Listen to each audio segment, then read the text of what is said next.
Okay, torts is the topic today. And so a tort is a violation of a civil duty. It's a private injury for which a cause of action will lie. So it's different than a crime. A crime is considered to be a violation of a public duty, and thus it is prosecuted by the state. So let's begin. Torts, a violation of a civil duty. It's a private injury. You're suing for money damages or an injunction that's in order to stop someone from doing something if you're suing in tort. So let's look to see at some of the various types of torts. One broad category of torts is negligent torts. Or as my kids used to say when they were little, Mom, I didn't mean to do it, it was an accident. Anyway, it's a little bit more complicated than that. But the burden of proof with a negligent tort is beyond a reasonable, is a preponderance of the evidence. So it's different than a crime. So with a criminal act, you want to make sure that you do not convict someone who is not genuinely guilty. So with a crime, the burden of proof is beyond a reasonable doubt. The burden of proof in a civil case or a tort case is a preponderance of the evidence. So to be able to sue someone and to recover in tort, there must be 4 different things. There must be an act or a failure to act. There must be a duty of care. So to sue someone for negligence, there has to be proof of either breach of a statutory or a common law duty. All right, so in other words, you're driving through Longwood's campus. What are your statutory duties as you drive your car on Longwood's campus? Well, your statutory duty, of course, would be to obey the speed limits, to watch out for crosswalks, to stop at stop signs. Those are all your statutory duties. But your duty goes above and beyond the statutes, right? So you also have the duty not to intentionally injure someone or not to be negligent. So you have to be vigilant as you are driving through the campus at Longwood. And so you also have a common law duty of care. All right, so there must be an act or a failure to act. There must be a duty of care. There must be breach of that duty of care and a resulting injury. So if you are negligent, that what has happened is that you have failed to do what a reasonable person would do under the same or similar circumstances. And so there are some defenses to negligence, and we're going to look at the various defenses that could be asserted. The first one is comparative negligence, and this is the majority rule. And what this rule says is that the plaintiff's share of fault will offset the plaintiff's damages. So let's assume the plaintiff is 20% at fault. And the court awards the plaintiff $100,000. Well, that 20% of fault would offset the plaintiff's damages by $20,000. There are just a handful of states now that are contributory negligence states. Virginia is one of them. Some other states include Alabama, the District of Columbia, Maryland, North Carolina. But here's the deal with if you live in a contributory negligence jurisdiction. So if you live in a contributory negligence state, if the plaintiff is negligent at all, let's say 1%, then the plaintiff would be barred from recovery. So keep this in mind when we talk about the Stella Liebeck or the McDonald's coffee case in just a minute. One defense that's available in either comparative negligence jurisdictions or contributory negligence jurisdictions, one defense that's available is assumption of the risk. So if a plaintiff assumes a known risk and is injured, then the plaintiff is not going to be able to sue and successfully recover for their injuries. I'll give you a quick example.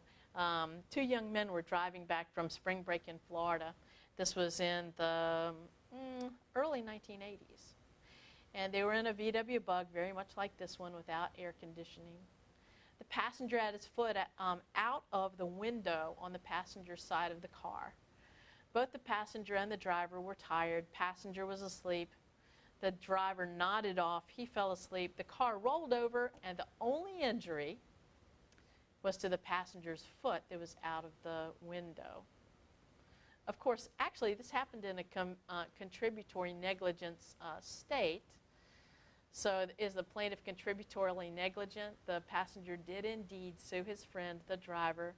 Yes, this is an example of contributory negligence, but this is also an example of assumption of the risk. If you put your foot out of a moving car, then you assume a known risk that that foot will be injured in an accident. All right, here's the infamous McDonald's coffee case. All right, so if you want to look at or read more about this case, at the very top of the slide there is a link where you can both read about the case and watch about a 10-minute video about this case. But let me tell you a little bit about Stella Liebeck. So Stella Liebeck was a 79-year-old little old lady sitting in the passenger seat of a car. Her grandson was driving. They had just gone through the drive-thru at McDonald's, and she ordered coffee, and she asked her grandson to pull over and stop the car, which he did. As she is taking the lid off of the coffee, a little bit sloshes onto her lap. And that coffee is so hot that it startles Stella, and she ends up spilling more on her lap. Well, Stella's wearing sweatpants, and the sweatpants very rapidly wicked up the coffee, and she was burned, severely burned. In fact, she sustained third-degree burns over 6% of her body. She was admitted to the hospital. She had to undergo extremely painful debridement treatments and have skin grafts. And she suffered third-degree burns over 6% of her body. Her medical bills that were not covered by insurance exceeded $10,000. So she felt like she needed to contact McDonald's, and she did, and they offered her $800. So Stella Liebeck decided she had no other option. She had to file suit against them, and indeed she did. Here's what was found during discovery. So that's the period of time where attorneys get to ask each other questions and to get to look at evidence. McDonald's was holding their coffee at 185 to 190 degrees Fahrenheit. Well, this is 30 to 40 degrees hotter than coffee that you would make at home. Stella, as I said, suffered third-degree burns, and the third-degree burns happened within about 5 seconds of the hot liquid touching her body. So why did McDonald's do this? Why did they hold their coffee at this temperature? Did it hold longer? The answer is no. Evidently, the beans extrude an oil, and it gives it a nice aroma if it's that hot. But McDonald's knew that the customers consumed food and drink in their car. In fact, they knew this because they had surveyed their customers. They also knew that over 700 people had been severely burned by their coffee. When the jury heard this, they were made aware of this. They were angry because McDonald's really had no valid reason for keeping their coffee at 185 or 190 degrees. At this temperature, it will burn customers. And they were upset because McDonald's knew that customers consumed their drinks in the car when they went through the drive-thru, and that over 700 people had been severely burned, and McDonald's had done nothing to turn down the temperature on the coffee. So here's what happened. The jury awarded Stella $200,000, $200,000 in compensatory damages. And that's not all that outrageous. The compensatory damages were reduced by the amount of her negligence. And so this is a comparative negligence jurisdiction. And so the court found that Stella was 20% at fault. And since Stella was 20% at fault, she would be able to recover $160,000 in compensatory damages. Now, the jury was so upset that they decided that Stella should be awarded punitive damages. And indeed they did, and they awarded her $2.9 million. Wow, you say, wow, that's a lot of money. Well, that was profit from 2 days of coffee sales for McDonald's. So maybe not so outrageous. They wanted to make a statement. They wanted to tell McDonald's it's time to turn down the temperature. The court reduced this amount to $480,000, or 3 times the compensatory damages. But here's the deal. We'll never really know how much Stella recovered, because McDonald said, all right, Stella, you're 80-something years old now. We'll just appeal. And so they did appeal, and they ended up settling with Stella for an undisclosed amount of money. So we never truly will know how much Stella received. But how about this? Because I will ask you this on the test. Stella was in a comparative negligence state. And so since she was 20% at fault, they reduced the compensatory damages by 20%. You can do the math on that one. What if Stella instead had been in Virginia, a contributory negligence state? And what if the court had determined that Stella was 20% at fault? How much would she recover? That's right, nothing, 0. All right, malpractice. Basically, you just need to know the definition of malpractice. When a professional has breached his duty of care, he or she may be held for a special type of negligence called malpractice. Almost all states have a Good Samaritan statute. I did want to mention this, and a Good Samaritan statute protects medical professionals, because we want people to stop and render aid, from civil liability for ordinary negligence when they stop and gratuitously help in an emergency situation. So this would protect EMT, nurses, doctors, anyone who is certified in CPR. It would not protect you from gross negligence. It does protect you from ordinary negligence. Intentional torts. Now, there are 2 intentional torts I want to bring to your attention, and they are assault and battery. Note, this is not the crime. These are the torts. Assault is the reasonable apprehension of bodily harm, and battery is an unwanted touching. All right, tell me, you can have assault and battery together. You could have assault by itself. You could have battery by itself. So let's go over a couple of hypotheticals. Let's say I'm sitting on the back bleacher at my son's football game, and my husband is very angry at me because he just got the Visa bill. He would never do this, but anyway. And so he sneaks up behind me. I don't see him, and he hits me on the head with a wiffle ball bat. What torts, if any, has he committed? Well, if I didn't see the bat being swung at me, then only battery, an unwanted touching. All right, so let's change the example a little bit. My husband is sneaking up behind me with a wiffle ball bat. He starts to swing it. I turn around, and as I turn around, I see the wiffle ball bat being swung at me. So now I have reasonable apprehension of bodily harm, so that's assault.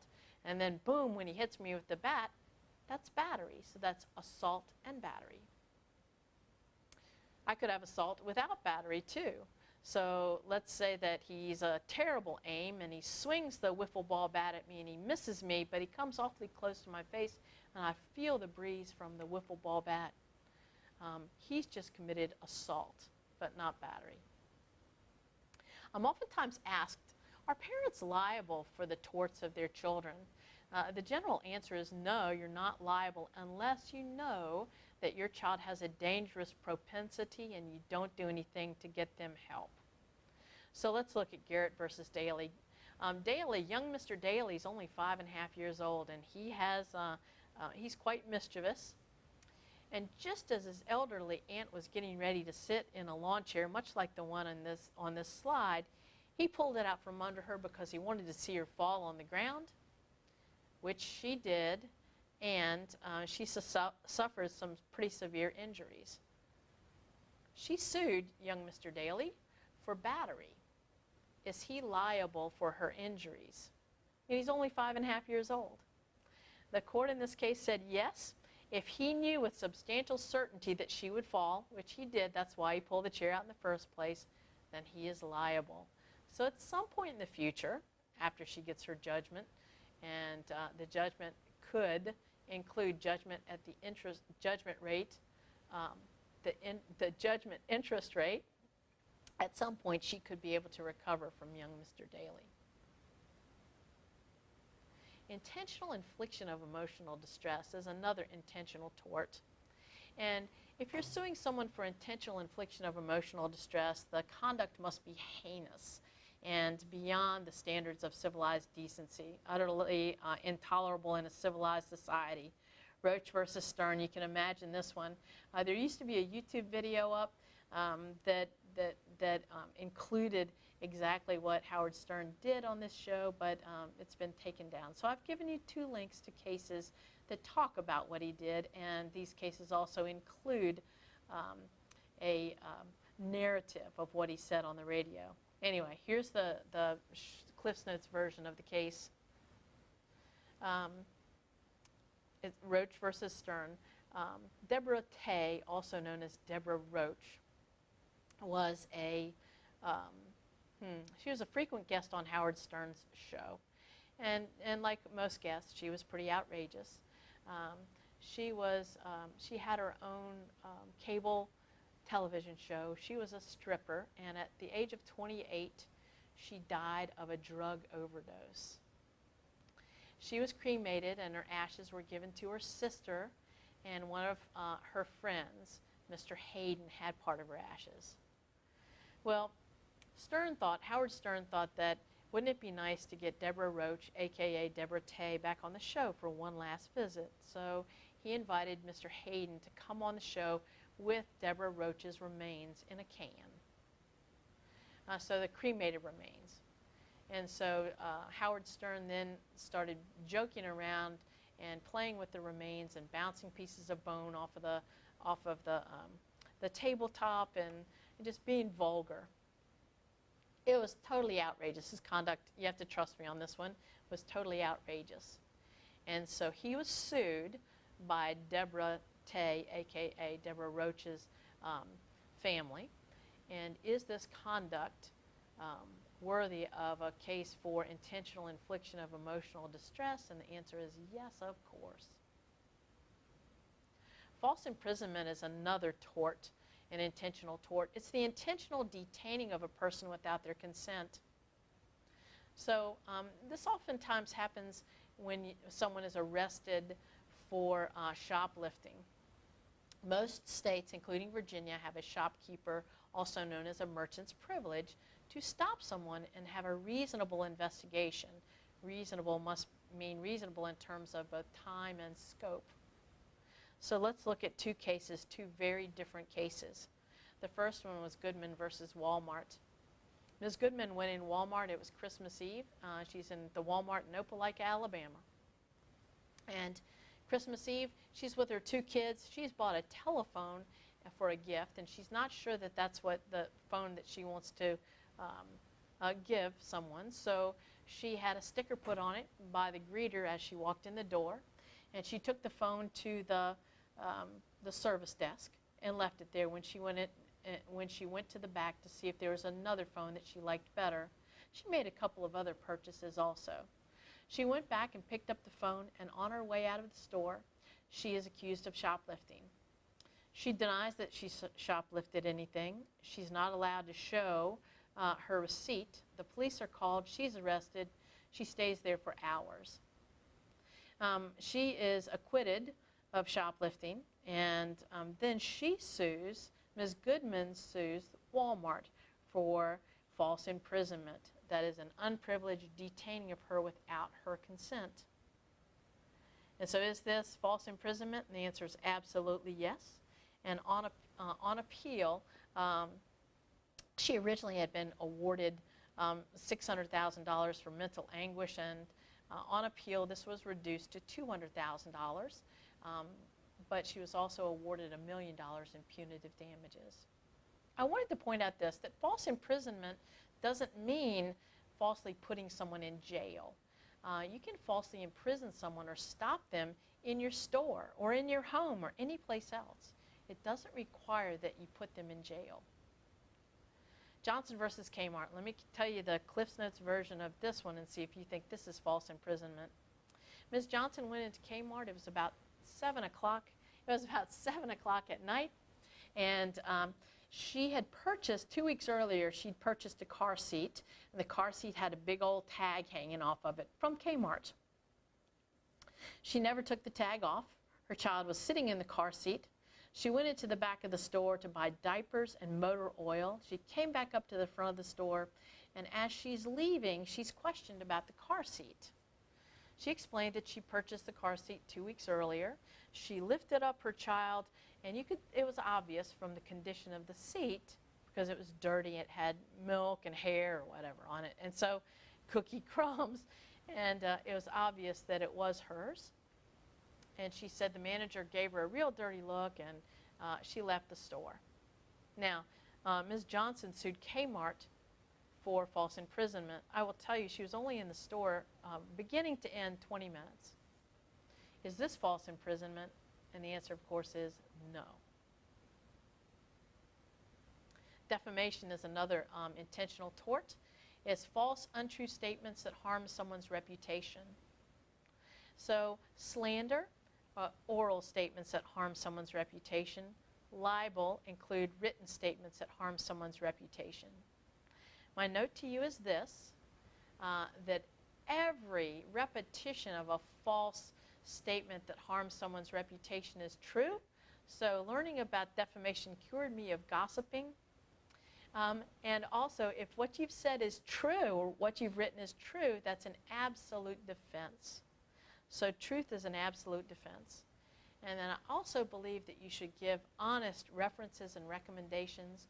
So I wanted to point out that you don't have to be fearful of being sued for slander or libel. At least in Virginia, there's a qualified privilege granted to employers who are sued for defamation, provided they are acting in good faith. Invasion of privacy involves the intentional intrusion into the affairs of another, public disclosure of facts, or appropriation of another's name or likeness or image for commercial advantage. That's a special type of invasion of privacy known as commercial exploitation. So Midler versus Ford. I suppose you probably know of Bette Midler. She did a Disney movie maybe that you saw when you were growing up. Anyway, Ford wanted to do an ad campaign known as the Yuppie campaign, and they did. And they contacted Bette Midler's agent to see if she would do a song that was popular at the time. It was called Do You Want to Dance? Well, Bette Midler never does ads, and so her agent told Ford and the Rubicon agency that nope, she's not going to do it. Anyway, Ford really wanted to use the song, so they approached Ulla Hedwig, who had been Bette Midler's backup singer. And Ulla Hedwig said, of course I'll do it, and I can make it sound exactly like Bette Midler. And she did.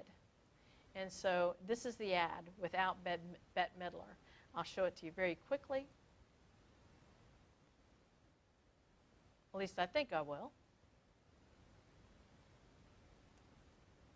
Or I hope to show you the ad without much delay.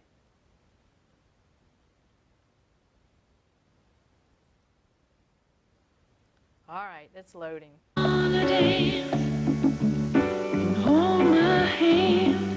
Now there's a car that just asks to be driven. Mercury is bringing a sophisticated new shape to the American road, introducing Sable.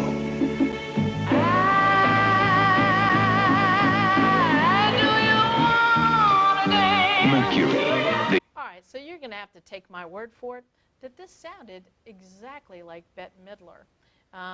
And most people who saw the ad at the time assumed that it was Bette Midler doing the ad. It wasn't. It was Ulla Hedwig. So Bette Midler sued for a misappropriation of her name, actually misappropriation of her voice. And is this an invasion of privacy? And the answer is absolutely yes. And then finally, the last slide of torts. If you engage in an ultra-hazardous activity, you are absolutely liable. Even if you are not negligent, you're liable for what happens. And so some examples of ultra-hazardous activities include blasting with dynamite, keeping wild animals. This is not an exclusive list, but what I want you to remember is that if you engage in an ultra-hazardous activity, you are going to be liable. And and you're going to be liable no matter what, even if you are very careful. All right, so thank you so much, and that's the end of torts for the day. Thanks.